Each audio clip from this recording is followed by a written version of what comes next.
Considerado por muitos como o maior sismo relatado na história, os abalos foram sentidos em toda a Europa, porém os maiores impactos se deram em Portugal, sul da Espanha e Marrocos.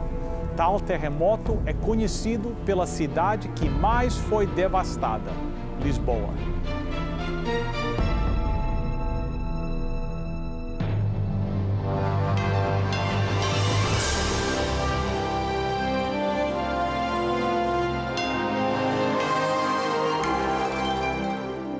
Venceu a prova do tempo. O livro de Deus, a Bíblia, ainda relevante neste mundo complexo. Está escrito Canadá, partilhando mensagens de esperança ao redor do mundo.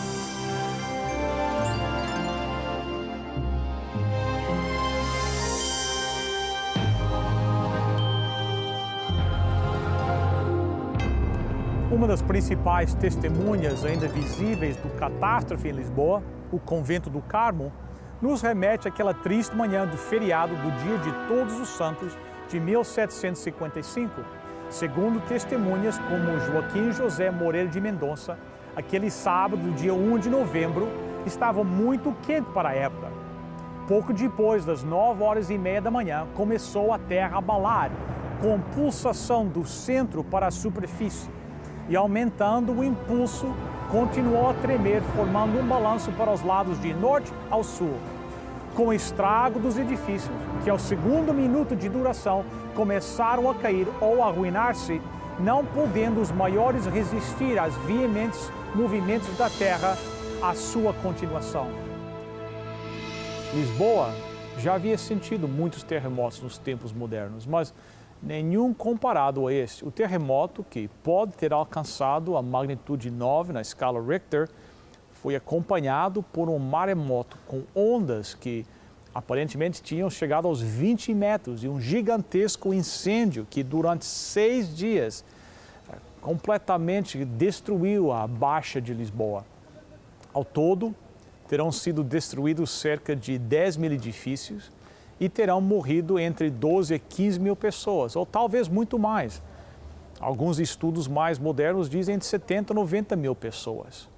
Foi após tal catástrofe que se deu o nascimento da sismologia. De lá para cá, tais catástrofes têm aumentado em frequência. Jesus Cristo já havia profetizado o aumento de tais eventos, porém, ele nos assegura que tais catástrofes não levariam à destruição da humanidade, mas sim a um sinal da breve vinda de Jesus Cristo. Vejamos mais sobre os sinais da volta de Jesus. Jesus diz algo vai acontecer no mundo religioso, mas ele diz, não é só no mundo religioso que vai ver sinais. Você vai ver sinais também no mundo político. Verso 6 de Mateus 24, diz o seguinte: não tenham medo quando ouvirem falar de conflitos ou de notícias de guerra. Tudo isso irá acontecer, mas ainda não é o fim. Nações e povos levantar-se-ão e pelejarão entre si. Quantas guerras é que vocês se lembram? Na minha vida, a primeira guerra que eu me lembro foi a Guerra de Vietnã. Que lá nos Estados Unidos foi algo que mexeu com o povo bastante. Vietnã, o que é que veio depois de Vietnã? Vocês se lembram? Isso foi antes. Tem a Primeira Guerra Mundial, a Segunda Guerra Mundial, a Guerra da Coreia, né? Vietnã, os conflitos entre os árabes e os judeus, né? A guerra no Iraque com o Irão, Somália, Congo, Kuwait. Quantas guerras? Tantas, né? E o que é que está acontecendo? Vocês estão ouvindo, estão seguindo as notícias, o que aconteceu ontem ou antes de ontem na Coreia do Norte com a Coreia do Sul, né? Eu vi uma estatística no outro dia que diz que no século XX, 180 milhões de pessoas morreram como resultado de guerras. 180 milhões de pessoas, ou seja, em termos do Canadá, 6 Canadás, ou 18 Portugals, né? Morreram como resultado de guerra no século XX. Jesus estava certo, ele disse, quando houverem guerras, e muitas guerras, e nações em conflito com outros, esse é um sinal que eu estou para voltar. Esse sinal está se cumprindo? Está se cumprindo na nossa frente. Começou agora uma guerra 2 dias atrás. Apóstolo Paulo, falando desses últimos dias, disse o seguinte, ao ele escrever para a igreja em Tessalônica, como é que é? Vocês já sabem, não é que é? 1 Tessalonicenses 5, verso 3, diz, quando disserem paz e segurança, eis que lhes sobrevirá repentina o quê? Destruição. Coreia do Norte, nós falamos sobre isso agora, né? Aconteceu agora. O conflito lá no Oriente Médio, né? O Iraque, Afeganistão, Israel, os árabes, que essas confusões. A Bíblia nos diz que Jesus virá na hora que o homem tenha capacidade de se destruir este mundo. Esses sinais estão sendo cumpridos ao nosso redor. Mas Jesus diz, haverá sinais também no mundo da natureza. Verso 7, Mateus 24. E haverá o quê? Fomes e pestes e terremotos. Aonde? Em vários lugares. Jesus diz para os discípulos, um dos sinais que a minha vinda está próxima é que haverá fome por toda a terra. Você sabe uma coisa? Hoje existem mais pessoas morrendo de fome do que qualquer época na história do homem. Parece impossível, né? Parece impossível que nós podemos mandar uma mensagem pela internet. Eu nem entendo como é que funciona este sinal pela internet. Eu ainda estou tentando descobrir como é que funciona um fax. Você coloca um papel aqui e sai lá do outro lado. Isso eu não consigo, nem isso eu consigo entender. No mundo, você pode sentar num computador, né? Você pode pedir um produto que vem de outra parte do mundo. Em 3 ou 4 dias está em sua casa. Nós já resolvemos tantas coisas com a tecnologia, mas nós ainda não resolvemos o problema das crianças morrendo por fome. Fome. Um amigo meu lá em Toronto, pastor Ronald Kuhn, é diretor de uma organização chamada ADRA. Ele diz para mim que cada 6 segundos, pense, 1, 2, 3, 4, 5, 6. Cada 6 segundos morre uma criança no mundo por falta de comer. Jesus disse, quando houver pessoas com fome, esse é um sinal que eu estou prestes a voltar. Ele falou de pestes. O que é que são pestes? São doenças, né? Doenças estranhas. Às vezes as doenças aparecem na vegetação, às vezes nas pessoas. Lá em Toronto, em 2003, nós tivemos uma ameaça lá de SARS, não sei como é que é em português, SARS. Foi uma doença que deu lá de um vírus, eles exatamente não sabem de onde que veio, mas as pessoas começaram, eu até fui fazer um enterro, eu entrei numa casa funerária fazer um enterro, e que lá no Canadá, quando uma pessoa morre, nós não enterramos logo no mesmo dia, às vezes fica uma semana. E eu fui na casa funerária lá, visitar a família e fazer uma capela lá. E na casa funerária tinha outro corpo do outro lado, uma família lá. E nós ficamos sabendo depois que aquela pessoa tinha morrido dessa doença SARS. E eles não sabiam se a família estava, como é que se diz, nós podíamos pegar da família, né? Então, no próximo dia foi o dia do enterro, e quando eu cheguei na casa funerária, todo o pessoal que trabalhou lá no dia antes não estava lá mais. E eu falei, onde é que está o pessoal que estava aqui ontem? Ah, não, foi tudo para o hospital. Eu falei, mas por quê? Eu falei, não, porque aquele senhor morreu de SARS, e a família nós não sabemos se alguém aqui está contaminado. E foi aquele medo, né? As pessoas chegavam para o enterro, não sabiam, entram, não entram, aquela confusão nas lojas, as notícias anunciando isso, os turistas não queriam vir. Doenças, você pensa, com toda a sabedoria que nós temos, né, com todos os remédios que existem, nós podíamos curar as doenças, mas sempre está surgindo doenças que nós não sabemos o que fazer com elas. O que é isso? O que vocês acham que é isso? Isso é um sinal que Jesus está para voltar. Jesus disse, haverão terremotos. Existe uma estatística que eu li que diz que no mundo existe 8.000 terremotos por dia. Agora, a maioria são terremotos pequenos, mas tem 18 grandes terremotos por dia. É que nós estamos tão acostumados a terremotos que as notícias, se não morrem, infelizmente, 100.000 pessoas, as notícias nem aparecem nas notícias. Mas 8.000 terremotos por dia. Tudo isso indica para mim que Jesus está para voltar. A realidade é que a natureza, né, está tudo fora de controle, né? No Canadá, que é para ser frio, está calor. Portugal, que é para ser calor, é frio. É uma confusão, né? O ano passado, no inverno lá no Canadá, lá em Toronto, onde nós moramos, eu, o pastor Douglas e minha família, nevou uma vez só. Uma vez só. Enquanto eu vou nas notícias e vejo na Inglaterra e outros lugares aqui na Europa, o pessoal morrendo de frio. E o Canadá é quente. Está tudo embarulhado, né? Está tudo misturado, está uma confusão. E as pessoas que não acreditam em Deus, eles estão olhando para isso. E eles sabem que algo vai acontecer. O que a maioria não sabe é que isso são sinais que Jesus Cristo está prestes para voltar. Sinais no mundo social. Quem sabe de todos os sinais, estes no mundo social, são os sinais que nós vimos acontecendo na nossa frente. Vejam o que a Bíblia diz.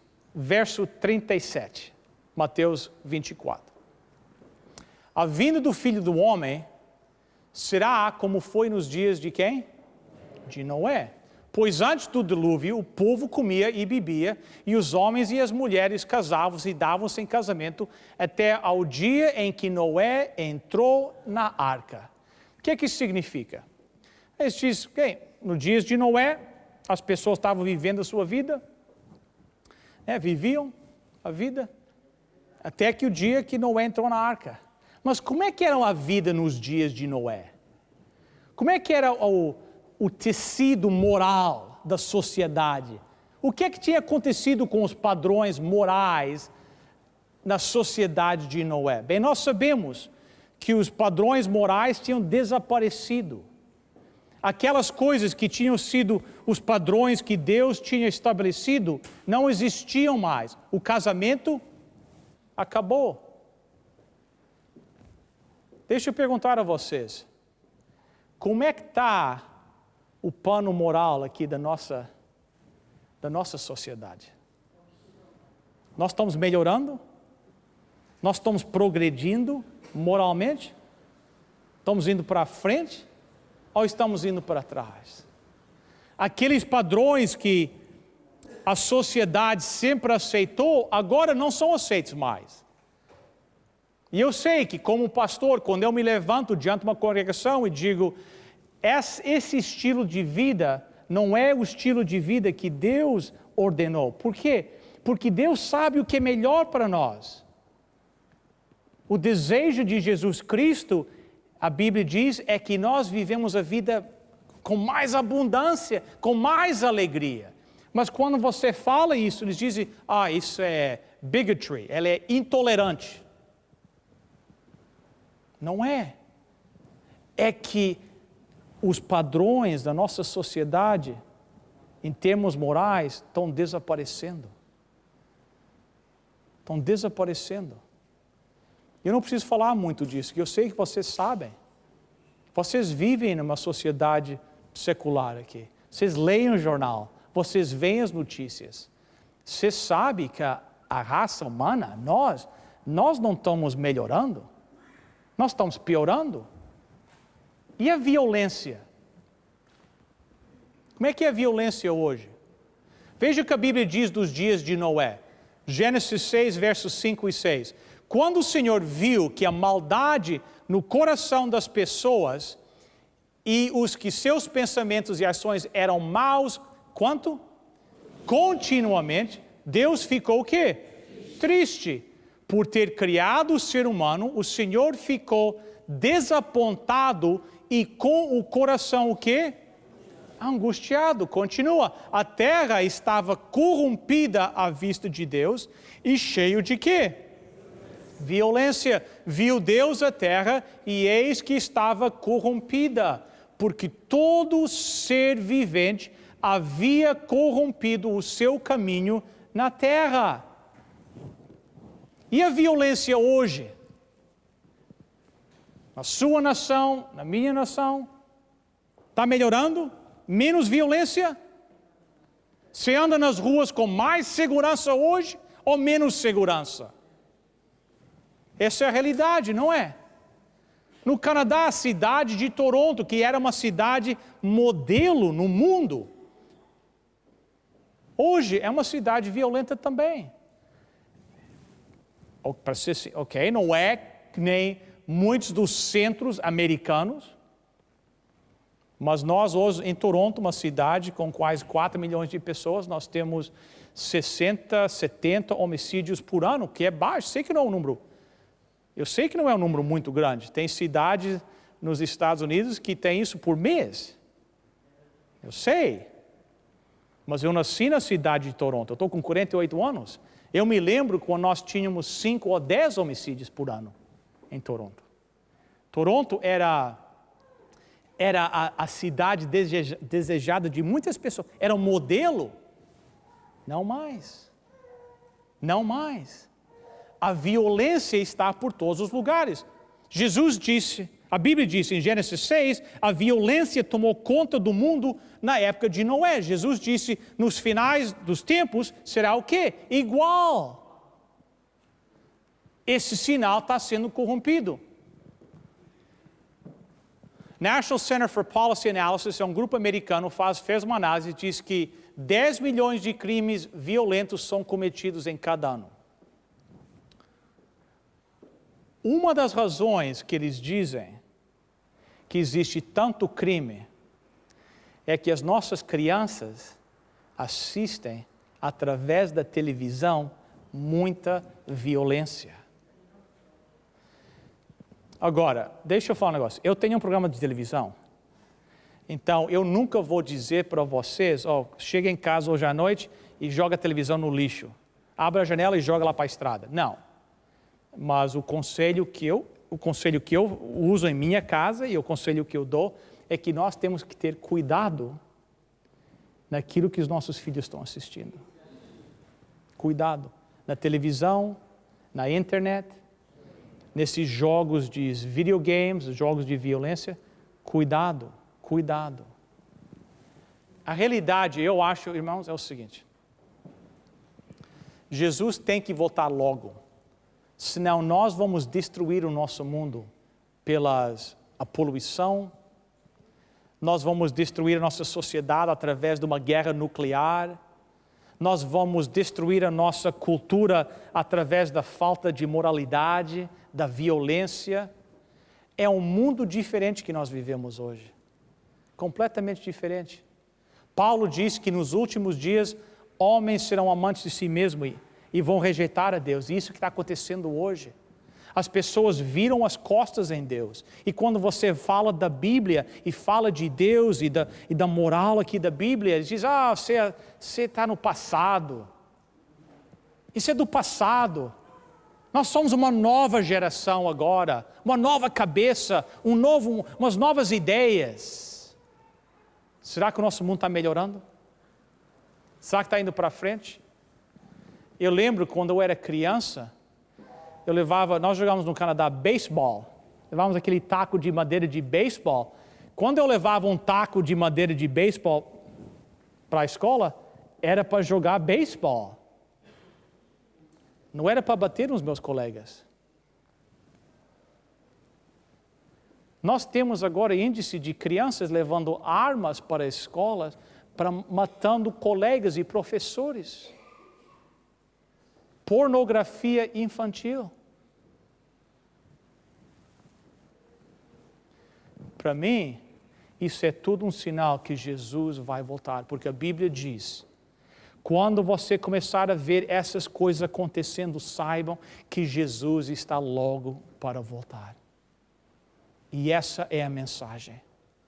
A mensagem não é colocar medo em nós, para você sair do local onde você está nesta noite, dizendo, o mundo realmente está uma desgraça. Não, isso são sinais que Jesus Cristo está para voltar. E todos nós podemos concordar que todos os sinais têm sido preenchidos já.